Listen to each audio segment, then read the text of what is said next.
È questione di ore ed anche questa macchinetta del caffè, la seconda, sarà rimossa. La decisione è del sindaco di Pieve di Soligo, Stefano Soldana, spinta, come spiega, da una sorta di esasperazione.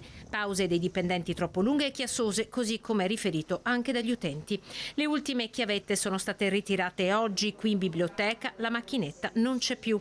Una decisione che ha già scatenato la prima levata di scudi questa mattina in comune, l'incontro con le RSU. Nessuno va a sindacare se il minuto più e il minuto in meno, però quando queste poi diventano dei momenti molto più prolungati e il chiacchiericcio disturba anche il lavoro di altre persone o infastidisce il pubblico che è in attesa magari di avere un certificato, capite che la situazione è diventata insostenibile. Non lo facciamo nei confronti o contro un dipendente o l'altro, ma semplicemente richiamati ad avere una disciplina, un po' di attenzione. Questa cosa non è successa e quindi ho ritenuto che sia l'unico provvedimento che può in qualche maniera garantire silenzio, lavoro e anche di dare un'immagine dell'amministrazione diversa. Ad essere contestata dai sindacati uniti la scelta di colpire tutti a fronte di un errore di pochi. Si intervenga nelle singole situazioni.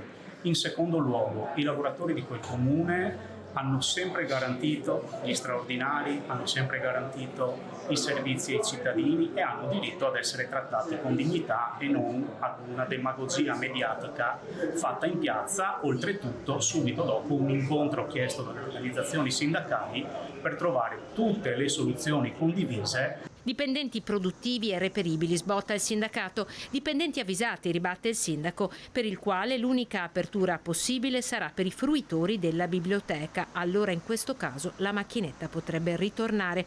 Ai dipendenti sarà chiesto di prendere il caffè al bar, timbrando uscite ed entrate. Non c'è appello, nel senso che ci sono state date tantissime possibilità, e anche tantissimi avvisi di ciò che sarebbe successo. Forse questo non è stato percepito, oggi è successo, quindi io non torno sicuramente indietro.